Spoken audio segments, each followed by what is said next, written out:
Buenos días, queridos hermanos, es un placer volver a reunirnos por este medio y seguir estudiando la palabra de Dios. Seguimos en el libro de los Proverbios, buscando y encontrando la sabiduría del Señor a través de su palabra. Oremos entonces para que el Señor nos bendiga con ella y hable en nuestras vidas, trate con nuestros corazones. Padre bueno que estás en los cielos, exaltamos tu nombre en esta hora y te damos las gracias por este día, te damos las gracias por la bendición que tenemos de estudiar tu palabra. Te pedimos que tu Espíritu Santo nos ilumine con ella y nos guíe hacia tu verdad y también nos dé la fuerza para cumplirla, de tal manera que demos gloria a tu nombre santo. En el nombre de Cristo Jesús. Amén. Bueno, pues Proverbios capítulo 16 enmarca un tema que está en toda la Biblia, que encontramos desde el libro de Génesis y que sigue hasta Apocalipsis. Y este tema es la soberanía de Dios. Dios es un Dios soberano. Él es Señor sobre todas las cosas, es Señor y Dios de todos nosotros, es Dios de todas las cosas que existen, por cuanto todo lo que existe ha sido creado por Él, y a Él sea toda la gloria y toda la honra. Y este es uno de los proverbios que cuando usted lo lee, usted se llena de ese gozo y de esa paz que trae el saber que Dios es un Dios soberano. En el verso 1 dice: del hombre son las disposiciones del corazón, mas de Jehová la respuesta de la lengua. La sabiduría de Dios se muestra aún sobre lo que nosotros decimos. Usted recuerda cuando Balaam, siendo un profeta profesional, digamos en aquel momento, fue contratado por el rey Balac para maldecir la nación de Israel. Y entonces Balaam entra en un encuentro con el Señor, en el cual el Señor no está contento con él porque él quiere ir por un beneficio económico a maldecir a Israel. Pero bueno, al final el Señor le deja ir, y cuando llega, Balaam manda al rey Balac, que quería maldecir a Israel, a hacer sacrificios, a hacer altares al Señor para que el Señor le diera permiso, hablara para maldecir a Israel. Pero cada vez que Balaam iba a maldecir a Israel, venía una palabra de bendición de parte de Dios. Y en último lugar, cuando después de en más de una ocasión hacer los sacrificios, Balaam se encuentra frente a la nación de Israel y mira a la nación de Israel recostada en el campo, sale de su boca lo que él no quería hacer. Sale de su boca una bendición para Israel y no la maldición que tenía pensado hacer. Bueno, ahí vemos completamente este verso: la soberanía de Dios, del hombre son las disposiciones del corazón, mas de Jehová la respuesta de la lengua. En Lucas capítulo 12, versículo 11 al 13, el Señor dice a sus discípulos que no se preocupen qué han de responder, porque cuando tengan que enfrentar juicio, el Señor les va a dar las palabras que ellos necesitan decir en ese momento. Y esto es algo increíble. Esto muestra el poder de Dios, su dominio hacia toda su creación, su dominio sobre los corazones, sobre aún nuestras palabras. Ahora bien, eso no significa que todo lo que los hombres dicen es del agrado del Señor, o que todo lo que los hombres dicen es lo que Dios quiere que ellos digan. Dios no quiere que los hombres digan mentiras. Dios no quiere que los hombres difamen, ni que engañen, ni que digan chismes, como hay versos aquí en este propio capítulo que hablan de ello. Pero el Señor tiene la última palabra. Su voluntad tomará primacía sobre nuestros planes. Fíjate en el verso 33, donde dice: la suerte se echa en el regazo, mas de Jehová es la decisión de ella. De Jehová es la decisión del Señor. Lo que sucede es permitido por el Señor. Él tiene control sobre todo lo que sucede.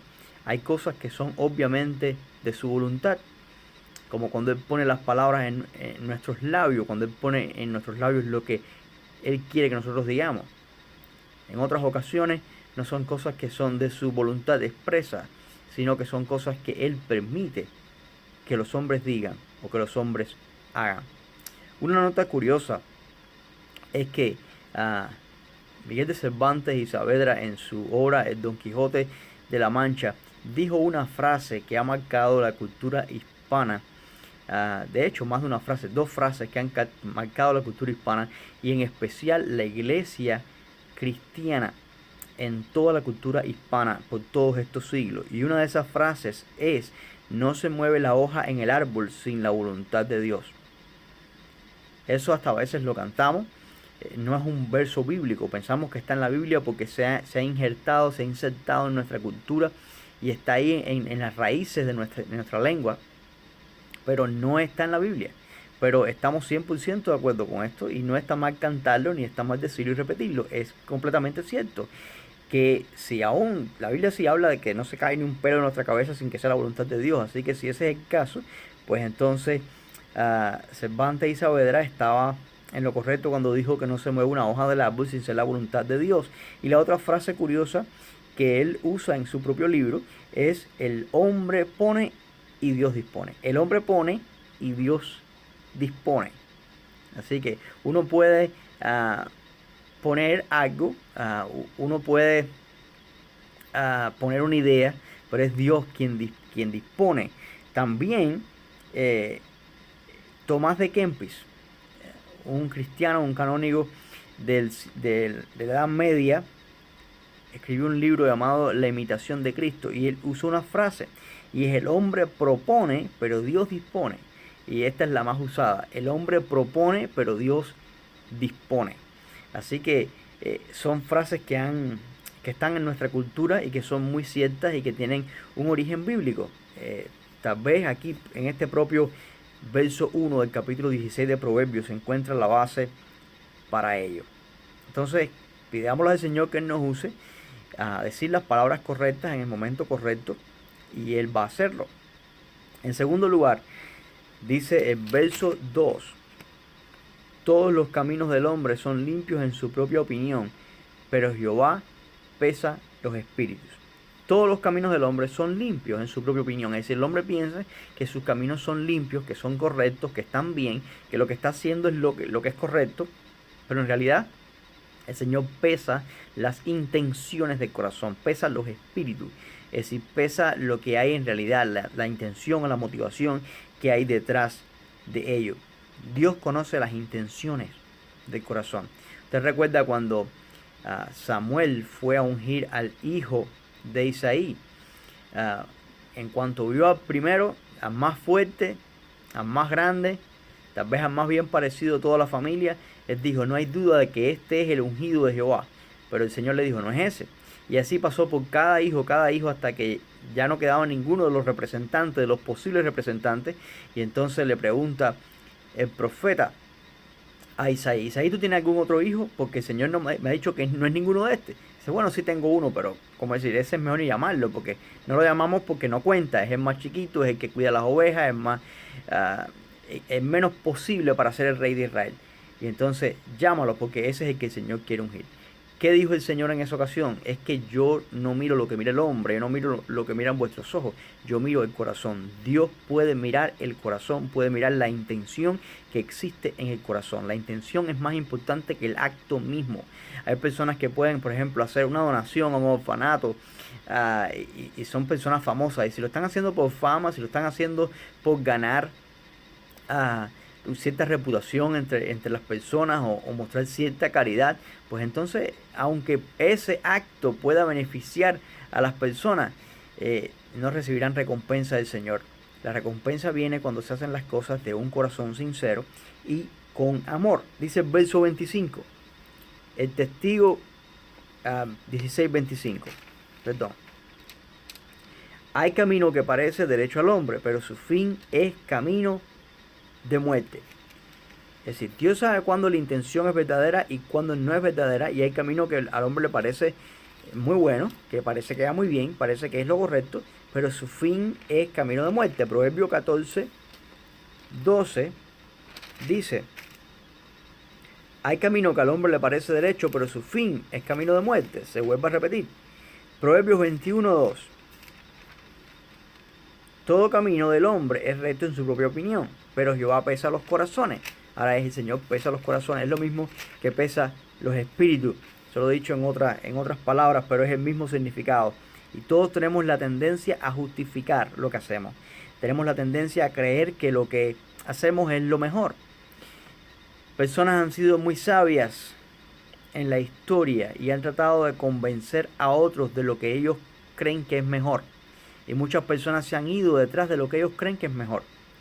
El domingo hablábamos en nuestra iglesia acerca del error de las cruzadas, cómo un papa convenció a muchas personas, a muchos creyentes humildes, de que lo que Dios quería para sus vidas y que la forma de ellos obtener la vida eterna era pues ir a conquistar y a matar y a destruir y a retomar la ciudad de Jerusalén.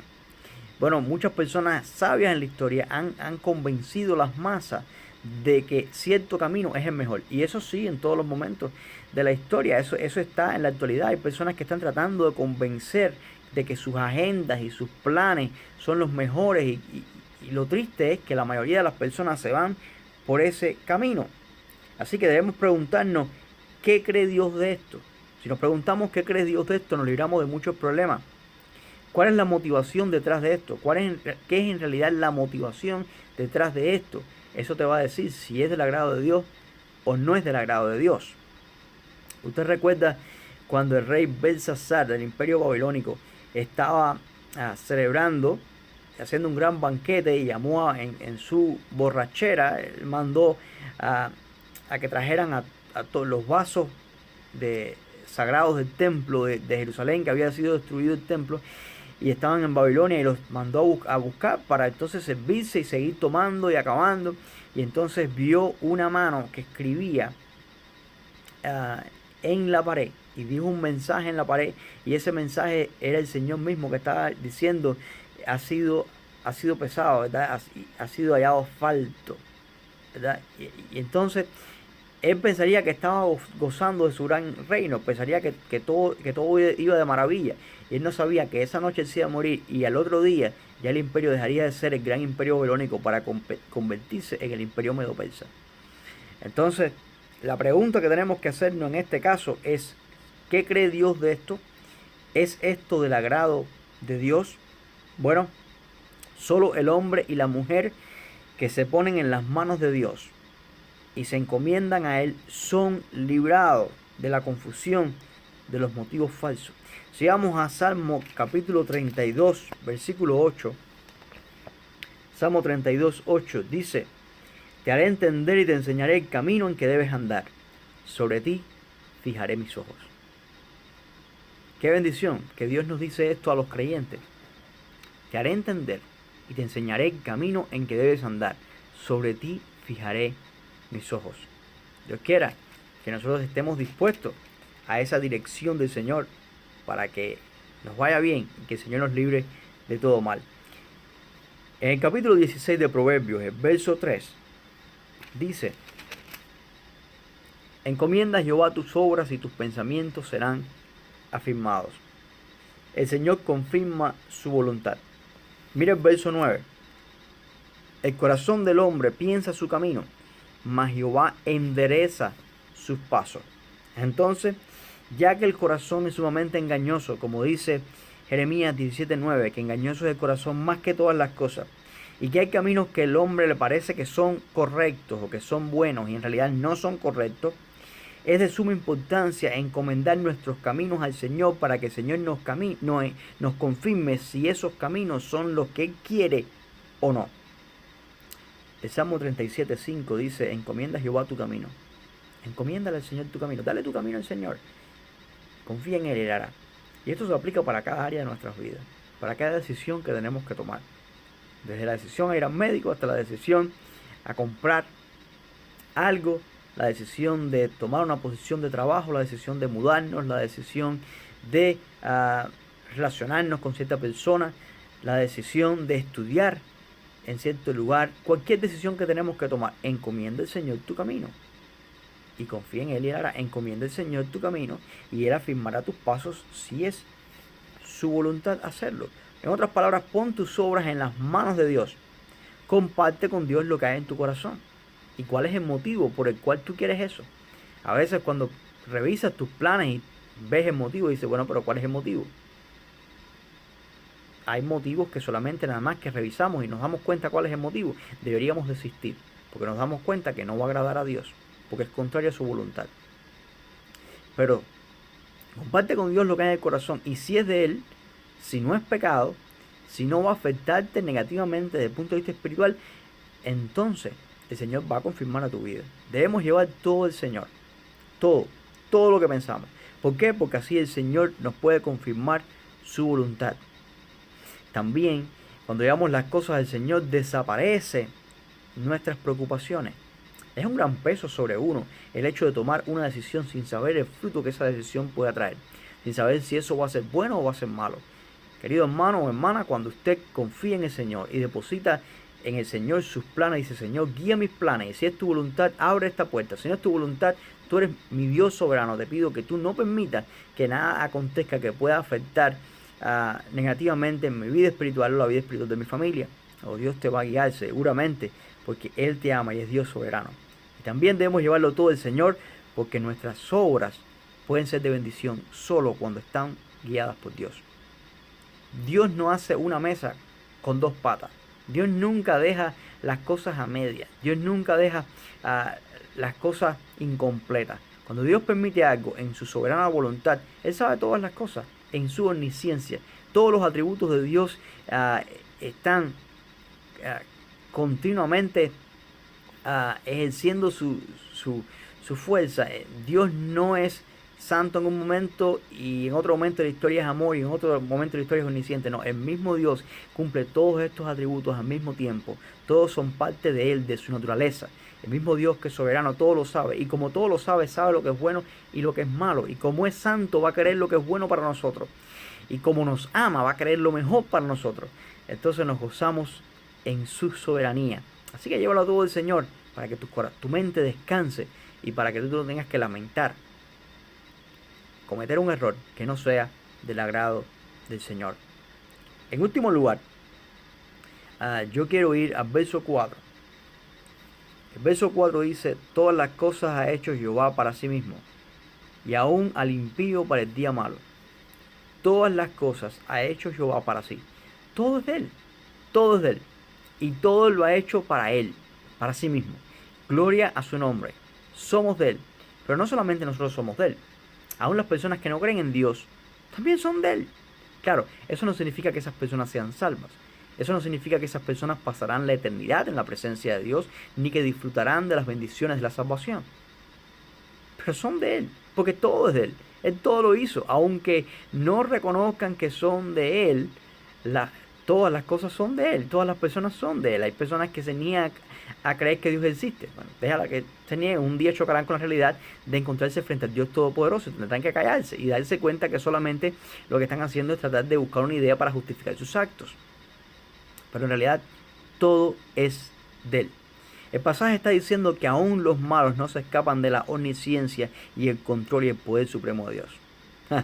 Las personas que hacen el mal existen por la voluntad de Dios, y Dios permite que vivan, y Dios deja que hagan el mal. Él usa aún esto para cumplir sus propósitos. Esto es algo simplemente difícil de entender, y es importante que usted lo entienda por medio de la fe. Pero cuando hay una persona mala, una persona que ha hecho algo en contra de Dios, cuando yo veo personas, por ejemplo, que han hecho obras en contra de Dios y que han escrito libros y que han confundido a millares de personas y a millares de jóvenes en las universidades, haciendo creer de que Dios no existe, de que todo fue una idea. Señor, ¿por qué tú permites a esa gente? Bueno, no es que esa gente Dios las creó y se le escapó del plan de Dios. Es que esas personas caben en el plan de Dios. En el plan de Dios esa gente va a ser juzgada. No es que Dios los creó para ser juzgados, pero Dios permite que ellos existan. Y por amor les ha dado libre albedrío. El libre albedrío es característica del amor de Dios. Como Dios ama, da libre albedrío a sus criaturas. Y Dios ha dado ese libre albedrío, y Él no va a negar ese libre albedrío porque ya Él lo ha dado. Él no va a negarse a sí mismo, Él lo ha dado. Dios todo lo permite con un propósito. Dice Daniel capítulo 2, versículo 21, que Dios pone reyes y quita reyes. ¿Qué significa esto? Significa esto que Dios pone reyes malos para que hagan el mal porque Dios se goza en el mal. No, Eso no es lo que significa. Lo que significa es que Dios no se goza en el mal, Dios no ama el mal, sino que Él permite que los hombres escojan sus reyes y Dios permite que se levanten reyes para hacer justicia y para juzgar a aquellos que hacen el mal. Si vamos a algunos pasajes de las Escrituras que creo que es importante estudiar, porque hay una malinterpretación en este momento y hace muchos años acerca de la razón por la cual los hombres fueron creados. Y hay muchas personas que creen que Dios creó a unos hombres para el cielo y otros hombres para el infierno. Y esto no es cierto. Y esto no es lo que este pasaje está diciendo. Cuando dice aquí, en el verso 4, que todas las cosas ha hecho Jehová para sí mismo y aún al impío para el día malo, lo que está queriendo decir el Señor es en realidad que aún el malo cabe en el plan y en el propósito de Dios. Dice el comentario sobre el Antiguo Testamento, volumen 6 de Peabody, dice: las acciones libres de los hombres no crean una situación en la que Dios se sorprenda o se vea obligado a algo que originalmente no fue intencionado por él o por él mismo. Eso es lo que dice el proverbio anterior. El malvado también tiene un lugar en el orden mundial de Dios. Quien frustra los designios de la gracia debe servir a Dios en esto. Y es increíble.